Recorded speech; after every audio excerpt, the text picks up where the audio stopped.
Kamu sampai transfer berkali-kali ke dia pakai rekeningnya aku sendiri nggak tahu loh kamu punya, Mas. Oh, nggak cuma itu, kamu beliin dia penthouse harga 5M. Dari adegan salah satu scene di web series Layangan Putus tersebut, ada beberapa hal yang menjadi pertanyaan. Bagaimana hukumnya membelanjakan harta bersama untuk selingkuhan? Kamu tahu kan, kamu tuh nggak akan bisa nikah lagi kalau aku nggak setuju. Gak bisa ninggalin dia, nggak mau nyerahin aku. Cinta sama aku. Bagaimana hukum Indonesia mengatur perkawinan yang dilakukan lebih dari satu kali tanpa persetujuan istri sebelumnya? Bukti perselingkuhan kalian berdua sudah saya pegang. Yes. Kasus perselingkuhan bisa dituntut secara pidana.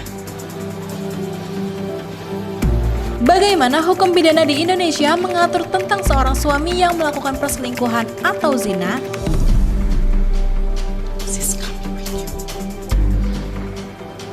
Untuk menjawab pertanyaan-pertanyaan tersebut, mari kita simak penjelasan dari ahlinya. Terkait harta dalam perkawinan, dikenal ada dua bentuk penguasaan atas harta dalam perkawinan yang diatur oleh Undang-Undang Perkawinan.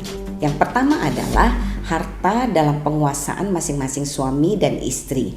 Apa itu harta dalam penguasaan masing-masing suami dan istri? Yaitu harta bawaan dari masing-masing suami maupun istri yang diperoleh sebelum perkawinan. Kemudian yang kedua adalah harta masing-masing suami atau istri yang diperoleh dari hadiah ataupun warisan. Atas harta yang masuk dalam kategori penguasaan masing-masing suami dan istri, maka berlaku ketentuan bahwa masing-masing suami maupun istri memiliki hak penuh untuk melakukan perbuatan hukum atas harta bendanya. Hal ini sejalan dengan ketentuan pasal 36 ayat 2 Undang-Undang Perkawinan yang menyatakan bahwa mengenai harta bawaan masing-masing, suami atau istri mempunyai hak sepenuhnya untuk melakukan perbuatan hukum mengenai harta bendanya. Lalu jenis penguasaan harta kekayaan dalam perkawinan yang kedua adalah harta yang dalam penguasaan secara bersama-sama suami dan istri. Nah, ini yang biasa kita kenal dengan harta bersama, yakni harta yang diperoleh oleh suami maupun istri selama dalam perkawinan. Terhadap harta bersama yang masuk dalam kategori dikuasai secara bersama-sama oleh suami dan istri, maka suami dan istri hanya boleh melakukan perbuatan hukum atas harta bersama tersebut apabila mendapatkan persetujuan dari masing-masing suami ataupun istri. Nah, pasal 36 ayat 1 Undang-Undang Perkawinan jelas mengatur bahwa mengenai harta bersama, suami atau istri hanya dapat bertindak secara hukum apabila terdapat persetujuan dari kedua belah pihak. Jadi baik istri maupun suami hanya boleh melakukan pengelolaan terhadap harta bersama apabila suami ataupun istri dalam hal ini melakukan persetujuan.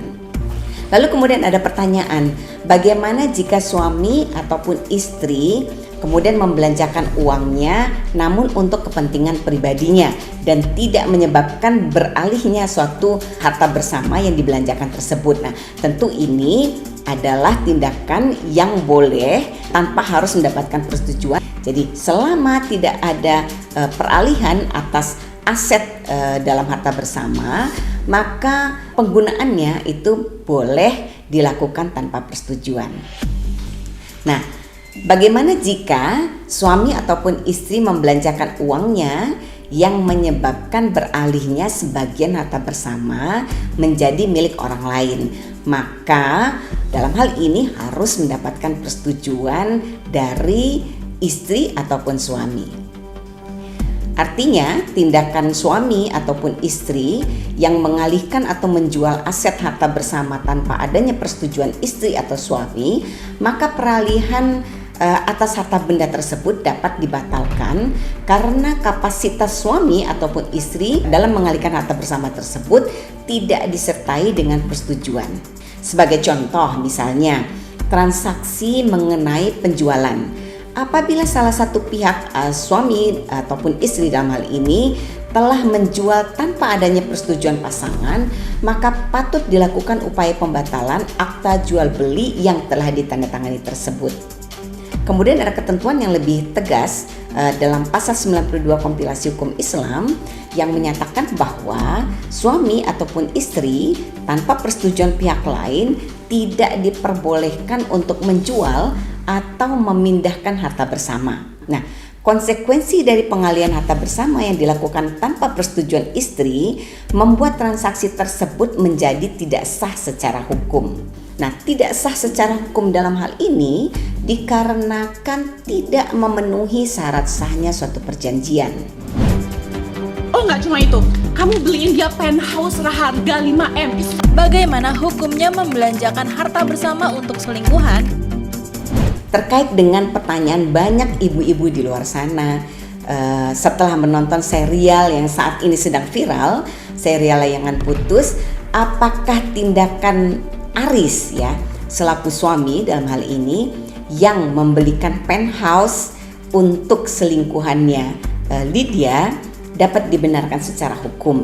Nah, itu pertanyaan yang penting sekali yang harus kita jelaskan, bahwa berdasarkan Kitab Undang-Undang Hukum Perdata bahwa pembelian suatu aset yang dilakukan oleh Aris selaku suami, tentu ini adalah pembelian aset yang melanggar hukum.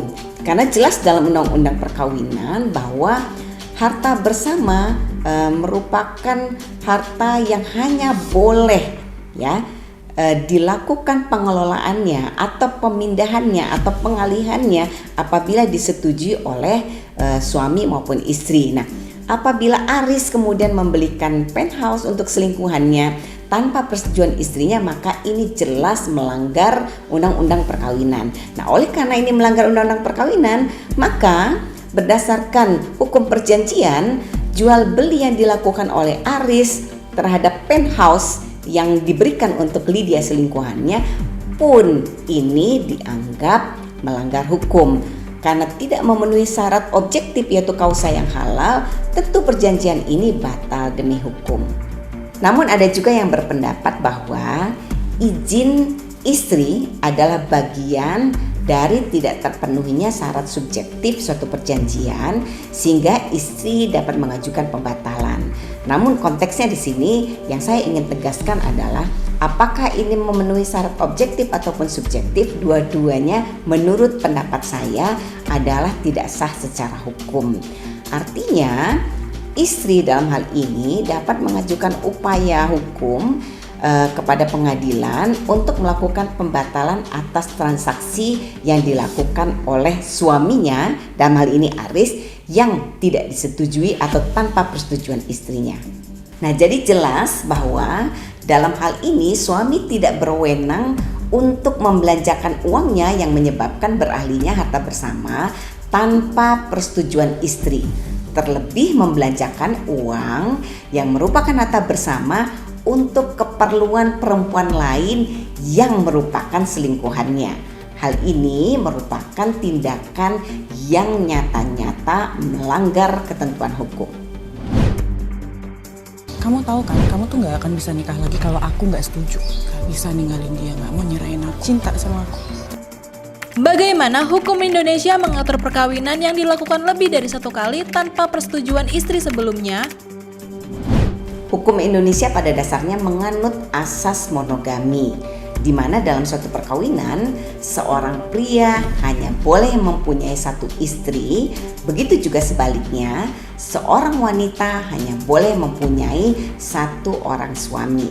Namun bagi suami yang ingin beristri lebih dari satu dimungkinkan bila mendapatkan izin dari pengadilan. Nah, izin pengadilan ini adalah untuk berpoligami hanya dapat diberikan jika memenuhi kondisi-kondisi yang dipersyaratkan oleh undang-undang. Dalam undang-undang perkawinan, jika seorang suami ingin menikahi perempuan lain, maka seorang suami wajib sebelumnya mendapatkan penetapan dari pengadilan agama setempat yang isinya mengabulkan permohonan izin suami untuk menikahi lebih dari satu istri. Pasal 4 ayat 1 Undang-Undang Perkawinan jelas menyatakan bahwa dalam hal suami akan beristri lebih dari seorang, maka ia wajib mengajukan permohonan ke pengadilan daerah tempat tinggalnya.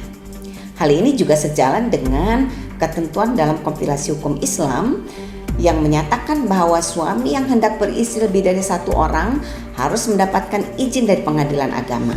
Nah, apabila perkawinan tetap dilakukan dengan istri kedua, ketiga atau keempat tanpa adanya izin dari pengadilan agama, maka perkawinan tersebut tidak memiliki kekuatan hukum. Nah, berdasarkan hukum perkawinan, melangsungkan perkawinan kedua yang dilakukan suami tanpa persetujuan istri pertama adalah cacat hukum, sehingga batal demi hukum atau dianggap perkawinan tersebut tidak pernah ada.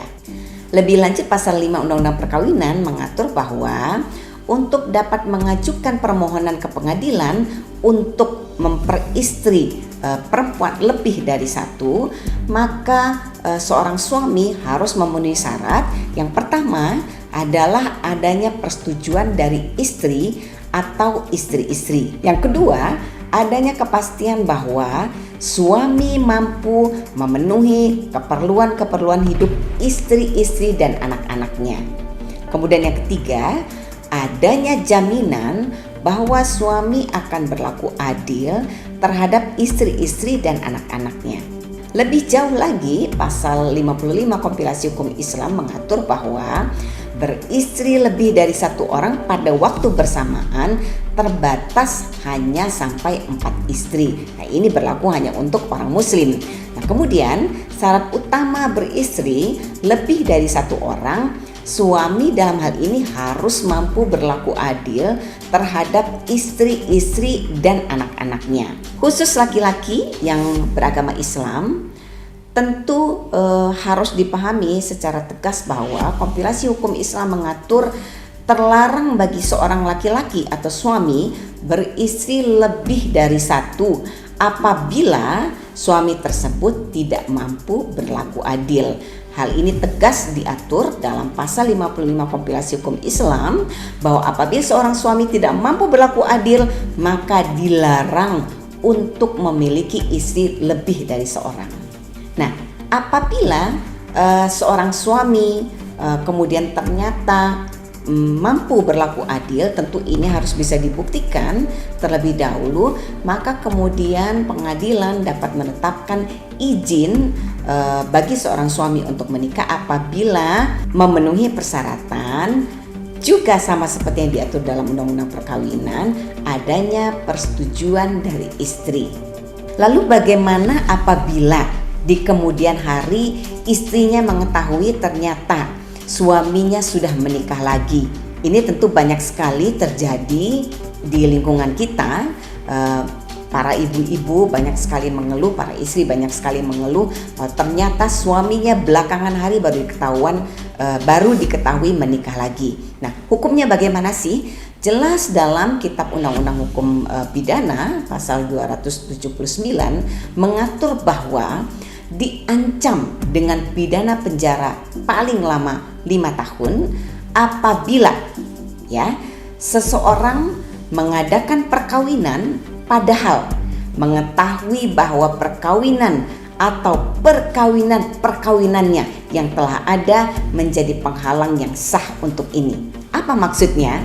Artinya apabila jelas-jelas seorang suami diatur dalam undang-undang hanya boleh menikah lagi dengan izin istrinya, lalu kemudian tanpa izin diam-diam menikah lagi, maka tindakan ini adalah tindakan pidana di mana seorang suami dengan sengaja melakukan pernikahan padahal ia ketahui bahwa ia terhalang secara hukum untuk melakukan pernikahan keduanya tanpa persetujuan istri. Bahkan bagi seorang suami yang nyata-nyata dengan sengaja menyembunyikan perkawinan sahnya demi menikahi perempuan lain, maka ancaman hukumannya lebih tinggi lagi, yaitu 7 tahun penjara. Jadi saran saya kepada para suami di luar sana, Hargai perkawinan Anda. Apabila Anda ingin menikah lagi, patuhi undang-undang yang berlaku bahwa Anda bisa menikah kembali hanya dengan persetujuan istri.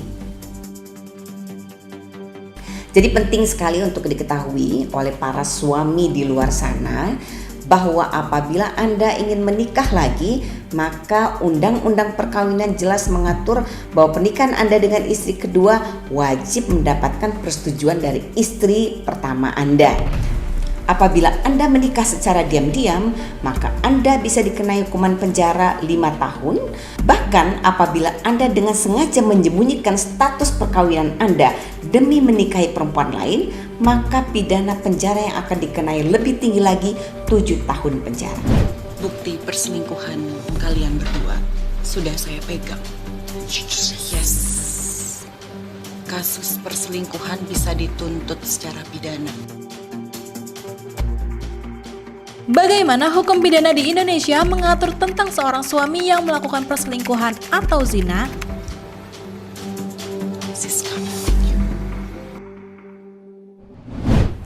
Pada umumnya perselingkuhan terjadi diikuti dengan adanya perzinahan. Pasal 284 Kitab Undang-Undang Hukum Pidana mengatur tindak pidana perzinahan dengan istilah gendak ataupun overspel. Apa itu overspel ataupun gendak ataupun yang kita kenal dengan zina, yaitu pelanggaran terhadap kesetiaan perkawinan dengan terjadinya persetubuhan di luar izin dari suami ataupun istri. Jadi kalau kita bicara zina dalam perkawinan atau overspel, tentu tidak hanya berlaku bagi suami tapi juga berlaku bagi istri. Pasal 284 KUHP mengatur bahwa baik suami maupun istri yang melakukan tindakan overspel ataupun zina diancam dengan pidana penjara paling lama 9 bulan. Nah, atas peristiwa yang banyak sekarang jadi perbincangan para ibu-ibu atau para istri dengan serial layangan putus yang sedang viral, mempertanyakan apakah tindakan Aris yang berselingkuh dengan Lydia dapat dikenai pidana. Tentu saja bisa. Berdasarkan pasal 284 KUHP, seorang istri yang menduga adanya tindak pidana zina oleh suaminya dalam hal ini dapat melaporkan dugaan tindak pidana perzinahan tersebut kepada kepolisian. Namun juga penting untuk diketahui, berdasarkan 284 KUHP diatur juga bahwa pada saat istri memutuskan untuk melaporkan dugaan perzinahan yang dilakukan oleh suaminya ke kepolisian, maka istri juga dalam hal ini harus siap untuk mengajukan gugatan perceraian atau setidak-tidaknya melakukan pisah ranjang dengan suaminya selambat-lambatnya 3 bulan setelah laporan kepolisian dilakukan.